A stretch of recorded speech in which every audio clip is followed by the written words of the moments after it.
Imagine por um momento que sua mente é uma vasta biblioteca, cheia de livros contendo cada experiência, cada pensamento e cada emoção que você já teve. Alguns desses livros estão expostos de forma prominente, suas histórias moldando sua vida diária. Outras estão escondidas, talvez até trancadas em um cofre, mas sua influência persiste nas sombras da sua consciência. Essa é uma imagem poderosa, Douglas. E assim como uma biblioteca, nossas mentes têm um sistema complexo para armazenar e recuperar informações. Mas, diferentemente de uma biblioteca física, nosso arquivo mental está em constante mudança, com novas experiências remodelando memórias antigas e influenciando como interpretamos o mundo ao nosso redor. Exatamente, Rebeca. E no episódio de hoje, vamos explorar essa fascinante biblioteca mental. Vamos mergulhar em como o nosso cérebro armazena informações ao longo de nossa vida e como essas memórias armazenadas impactam nossos pensamentos e comportamentos atuais. Sabe, Douglas, esse tópico me lembra de uma jovem que aconselhei uma vez. Nós vamos chamá-la de Maria. Ela lutava com uma intensa ansiedade diante de situações sociais, mas não conseguia entender o porquê. Conforme nós trabalhamos juntas, descobrimos que um incidente de sua infância, ser alvo de risos durante uma apresentação escolar, havia deixado uma profunda marca em sua mente e seu coração, moldando seu comportamento até décadas depois. Que exemplo, Rebeca. Triste, mas poderoso. Como o nosso passado pode influenciar nosso presente. Hoje estaremos explorando histórias como a de Maria e analisando como podemos superar essas experiências limitantes do nosso passado. E o mais importante, descobriremos como o projeto de Deus para as nossas mentes inclui a incrível capacidade de renovação e transformação. Então, vocês estão prontos para mergulhar no fascinante mundo da memória e da renovação da mente?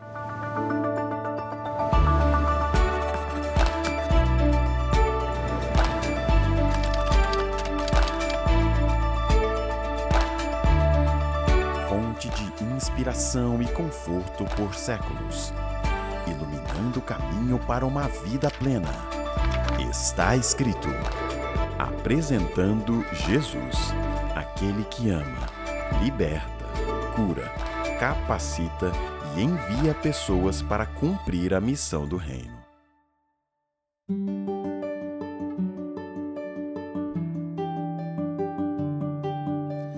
Antes de mergulharmos mais fundo nesse fascinante mundo da memória, temos o prazer de contar novamente com a participação especial do Dr. Viriato Ferreira. Dr. Viriato Ferreira, como médico e presidente da Associação Portuguesa de Medicina Preventiva, poderia nos explicar brevemente como o cérebro armazena informações ao longo de nossa vida? Sim, o Dr. Viriato, com sua expertise, será muito valioso para nós, para estabelecer as bases científicas da nossa discussão de hoje. Eu sou Viriato Ferreira, sou médico e nós estamos a falar sobre o cérebro e mais especificamente sobre a depressão e a ansiedade. Na última aula, lembra-se que eu falei sobre o cérebro, este órgão com 90 mil milhões de pecinhas lá dentro, que funciona de uma forma semelhante, e eu usei este exemplo do computador. O computador que também tem aqui uma caixinha com alguns milhões, não tantos como o cérebro tem, de pecinhas e que tem programas instalados. E lembra-se que falámos exatamente sobre estas peças que o cérebro tem e quando o bebê nasce, ele já vem com um sistema operativo que é aquilo que o faz chorar, respirar, ah, ah, urinar, defecar, etc. E que ao longo da vida vai instalando novas funções, vai instalando, vai fazendo cada vez mais ligações, ok?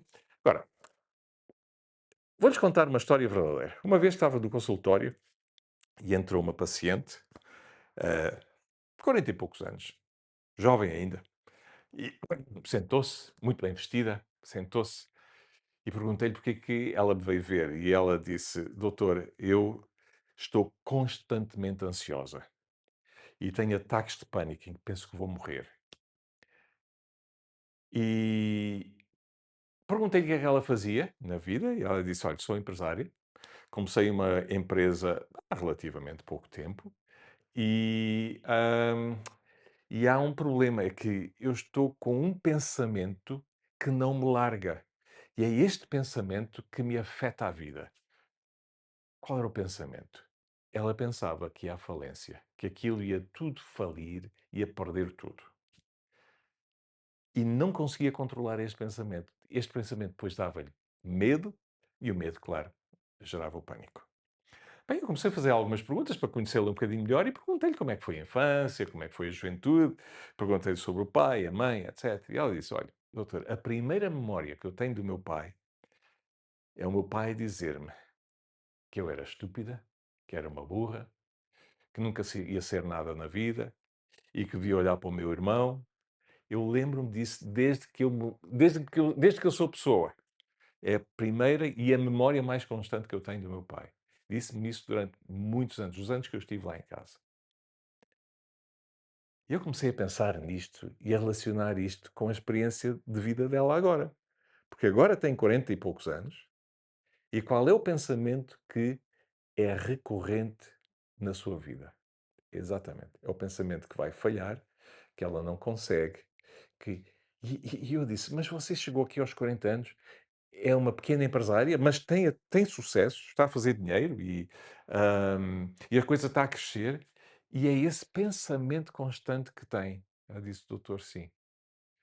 Será que este pensamento não está ligado àquilo que ouviu desde os 4 anitos de idade, dos 3, 4, 5 anitos de idade? É claro que há aqui uma ligação. E isto é um exemplo muito real, um exemplo muito bom até, daquilo que acontece no cérebro. O cérebro, como computador, ele guarda a informação, as ideias que ouvimos,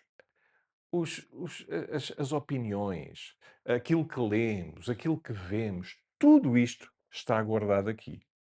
Inclusive os comentários daquele pai que dizia que és estúpida, que és burra, que és preguiçosa e que nunca vais ser nada da vida. Vamos falar sobre as emoções no próximo programa. Mas eu quero que vocês percebam que a informação, as ideias, aquilo que nós dizemos, as frases, isto é gravado aqui. E é físico. E fica lá gravado, como no meu computador, que tenho aqui, como no meu computador. As coisas estão lá gravadas. E é eu carregar em algumas teclas aqui e elas saltam, aparecem no ecrã, a mesma coisa no cérebro humano. Isto é físico. Ideias têm uma base física. É muito importante compreendermos isto. E vamos perceber como é que essas ideias começam a influenciar aquilo que nós pensamos. Aquilo que nós ouvimos vai influenciar aquilo que eu penso. E se ouvimos coisas positivas, vindas de quem cuidou de nós desde bebés, essas coisas que ouvimos estão aqui gravadas. Se foram coisas negativas, como esta paciente minha, essas coisas negativas vão estar aqui gravadas. No próximo programa, nós vamos falar sobre as emoções. Porquê que nós sentimos da forma como sentimos. É uma viagem fascinante que vai ajudá-lo a perceber melhor o que é que se passa dentro de si. Até ao próximo programa. Muito obrigado, Dr. Ferreira, por essa explicação esclarecedora. Isso realmente nos ajuda a entender como nossas experiências passadas podem continuar a nos influenciar no presente. E com essa base, podemos agora explorar como essas memórias armazenadas impactam nossos pensamentos e comportamentos atuais. E mais importante, como podemos trabalhar para renovar nossas mentes à luz deste conhecimento. Imagine por um momento que seu cérebro é uma vasta cidade movimentada. Cada neurônio é um edifício, cada sinapse uma rua conectando-os. Agora imagine uma memória como um desfile serpenteando por essa metrópole, deixando rastros e confete e serpentinas em seu caminho. Essa é uma imagem vívida, Douglas. E assim como uma cidade real, o sistema de memória do nosso cérebro é incrivelmente complexo e dinâmico. No coração desse sistema está um processo notável chamado potenciação de longo prazo, ou LTP. Exatamente, Rebeca. A LTP é como o planejador urbano da nossa metrópole neural, fortalecendo as conexões entre neurônios que disparam juntos frequentemente. É a maneira do cérebro de dizer: esta rota é importante, vamos transformá-la em uma via principal. Pesquisas mais recentes mostram que atividades como exercícios e aprender novas habilidades podem realmente promover a neurogênese, ou seja, o nascimento de novos neurônios, especialmente no hipocampo. Então, em essência, podemos ser os arquitetos de nossas próprias cidades neurais, constantemente expandindo e renovando, Rebeca? É isso mesmo. Isso nos leva a um ponto muito importante. Nossas memórias não são registros fixos e imutáveis. Cada vez que recordamos uma memória, essencialmente a reconstruímos, potencialmente alterando essa memória de maneira muito sutil. É como se nosso cérebro estivesse constantemente editando e atualizando seus próprios livros de história. Esse processo, conhecido como reconsolidação, é ao mesmo tempo fascinante e um pouco inquietante. Significa que nossas memórias podem ser influenciadas por nosso estado mental atual e o ambiente. É isso mesmo, Douglas. E é um poderoso lembrete de como nossas experiências passadas moldam intrincadamente nossas percepções presentes e comportamentos futuros. Compreender isso pode ser a chave principal para superar crenças limitantes e fomentar o crescimento pessoal. À medida que continuamos a explorar a neurobiologia da memória, não estamos apenas descobrindo os segredos do funcionamento interno do nosso cérebro, estamos descobrindo a própria essência do que nos torna quem nós somos. Imagine por um momento que sua infância era como um jardim. Alguns de nós crescemos em jardins exuberantes e bem cuidados, enquanto outros enfrentaram condições difíceis, com pouco cuidado ou atenção. Hoje vamos explorar como esses jardins iniciais moldam as paisagens de nossas vidas adultas.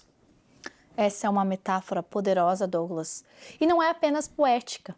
A ciência está cada vez mais nos mostrando como nossas experiências infantis podem influenciar profundamente nossa saúde e bem-estar na nossa vida adulta. Exatamente, Rebeca. O estudo pioneiro sobre experiências adversas na infância, ACE, revelou algumas conexões surpreendentes. Você sabia que pessoas com altas pontuações ACE, aquelas que experimentaram múltiplos tipos de adversidades na infância, têm um risco significativamente maior de uma série de problemas de saúde na vida adulta? Imagine se você pudesse remodelar seu cérebro como um escultor molda a argila. Isso não é apenas uma ideia fantasiosa. É a essência da neuroplasticidade, a notável capacidade do cérebro de mudar e se adaptar ao longo das nossas vidas. É isso mesmo, Rebeca. E não é apenas uma descoberta científica moderna. A Bíblia fala desse conceito em Romanos 12:2, nos exortando a: mas deixem que Deus os transforme por meio de uma mudança em seu modo de pensar. A ciência está agora alcançando o que as Escrituras há muito tempo proclamavam. De fato. E eu me lembro de um irmão de uma igreja, nós vamos chamá-lo de Fernando. Após um derrame grave, os médicos disseram que Fernando jamais poderia andar ou falaria novamente.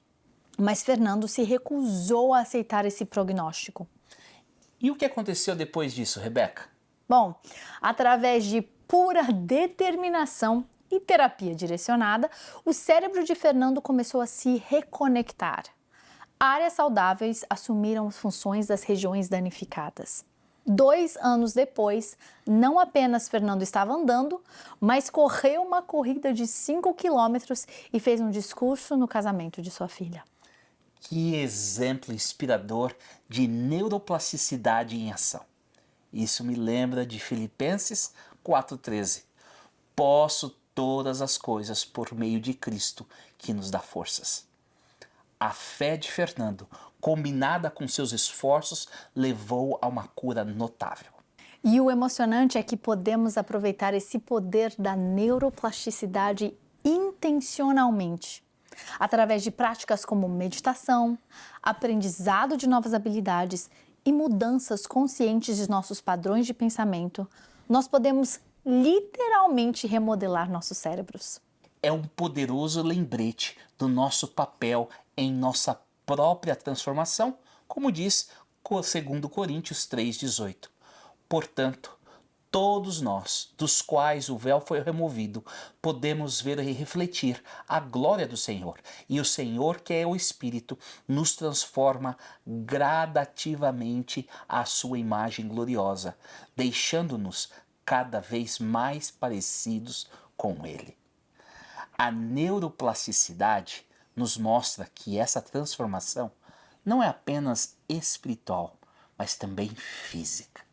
De fato, Douglas, o poder da neuroplasticidade oferece esperança e possibilidade. Isso nos lembra que, independentemente de nossa idade ou circunstâncias, a mudança é sempre possível. Nós realmente somos feitos de modo admirável e especial. Você já se pegou pensando, eu não sou bom o suficiente? Ou eu nunca vou conseguir fazer isso? Essas são crenças limitantes, muitas vezes enraizadas em experiências passadas, que podem nos impedir de alcançar nosso verdadeiro potencial.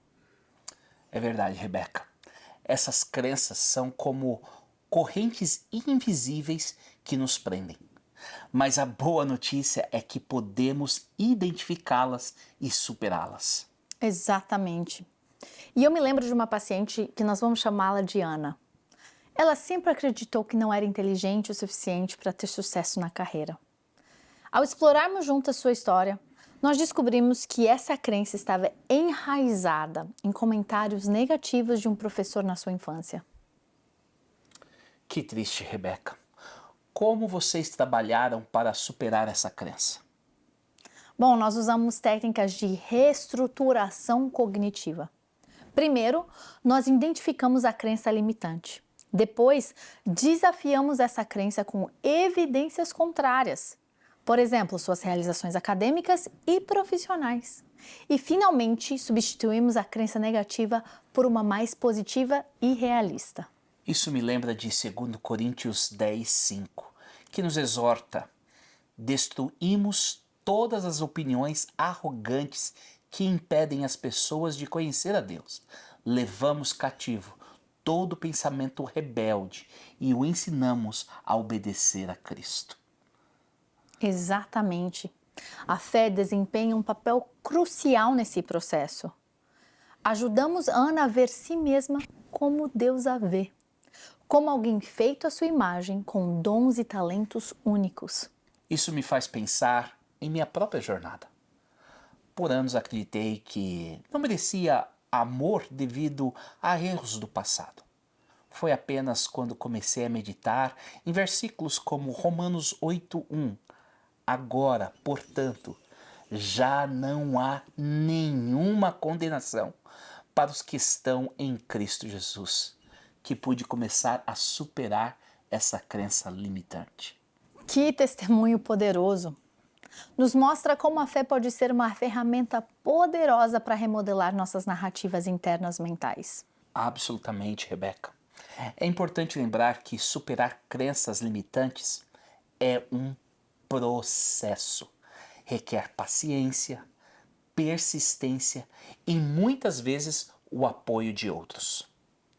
Sim, e cada pequena vitória sobre uma crença limitante nos aproxima mais de viver a vida abundante que Deus planejou para nós, Como diz João 10:10, eu vim para lhes dar vida, uma vida plena que satisfaz. Que mensagem, que texto inspirador, Rebeca. Lembra-nos do que, com fé, determinação e as ferramentas certas, podemos superar as barreiras mentais que nos impedem de alcançar nosso pleno potencial em Cristo. Imagine sua mente como um jardim, onde o trauma infantil plantou ervas daninhas espinhosas. Essas ervas podem ter crescido despercebidas, mas suas raízes são profundas, afetando como você vê a si mesmo e ao mundo ao seu redor. E assim como um jardim, com o cuidado e atenção adequados, até as áreas mais cheias de mato, de ervas daninhas, podem ser transformados em lugares de beleza e crescimento. Exatamente, Douglas. O primeiro passo nessa transformação é reconhecer os sinais de trauma infantil não resolvidos. Estes podem se manifestar como ansiedade, depressão, dificuldades nos relacionamentos ou até mesmo sintomas físicos como dor crônica. Voltando à nossa analogia do jardim da mente, lembre-se de que cada pensamento e crença é como uma semente que plantamos. Agora que entendemos melhor como nossa mente funciona, vamos explorar algumas estratégias práticas para cultivar um jardim mental mais saudável e vibrante. Excelente ideia, Douglas. Nós já discutimos como experiências passadas podem ter plantado algumas ervas daninhas em nossos jardins mentais. Agora, vamos focar em como podemos ativamente cultivar flores de pensamentos positivos e árvores de crenças fortalecedoras. Uma das técnicas mais eficazes para cultivar uma mente saudável é a prática da meditação bíblica e da contemplação centrada em Cristo. É como regar regularmente nosso jardim espiritual, nutrindo nossa capacidade de estar na presença de Deus e conscientes de seus pensamentos para nós. Isso me faz lembrar de Maria, aquela irmã em Cristo que mencionei anteriormente.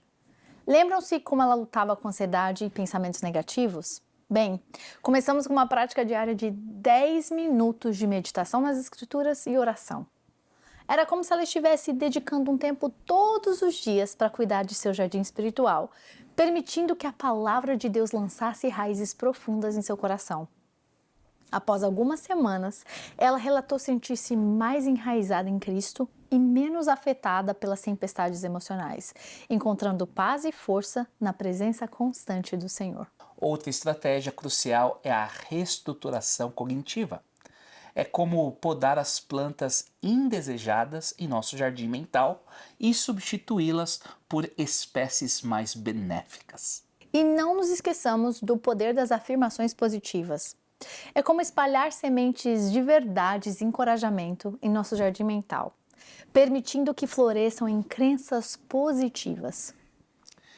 Isso me faz lembrar de Filipenses 4:8, onde Paulo nos encoraja a focar nossa atenção em tudo que é verdadeiro, tudo que é nobre, tudo que é correto, tudo que é puro, tudo que é amável e tudo que é admirável. É como se ele estivesse nos dando uma lista das melhores sementes para plantar em nossos jardins mentais.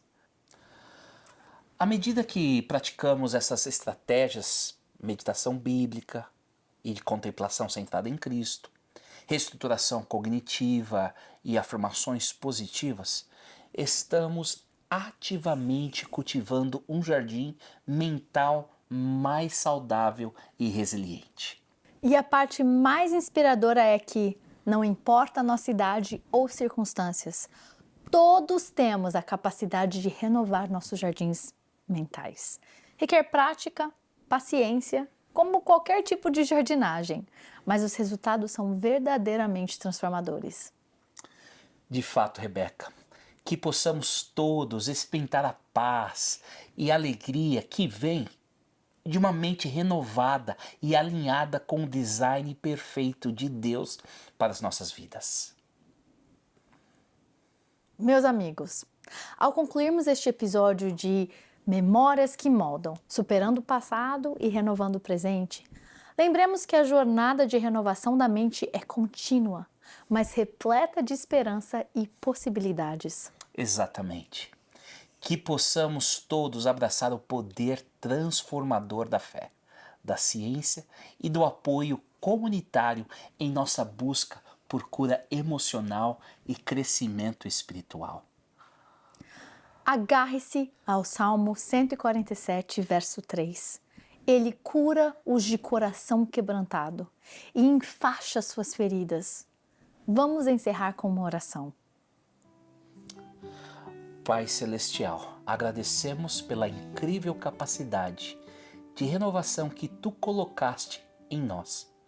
Ajuda-nos a reconhecer as áreas de nossas vidas que precisam de cura e transformação. Dá-nos coragem para enfrentar nosso passado e sabedoria para moldar um futuro alinhado com o Teu propósito. Que Teu amor e graça nos guiem nesta jornada de renovação da mente e do coração. Em nome de Jesus. Amém. Amigos, nós temos um presente especial para vocês. Estamos oferecendo gratuitamente o artigo Memórias que Moldam, Superando o Passado, Renovando o Presente. Este guia fascinante revela as maravilhas do cérebro humano e como ele reflete o design divino. Exatamente. Este recurso valioso aprofunda os temas que discutimos hoje, oferecendo insights práticos para renovar a nossa memória e fortalecer a nossa fé. Para receber seu exemplar gratuito, siga as instruções que aparecem na sua tela agora, ligando ou enviando um e-mail para nós.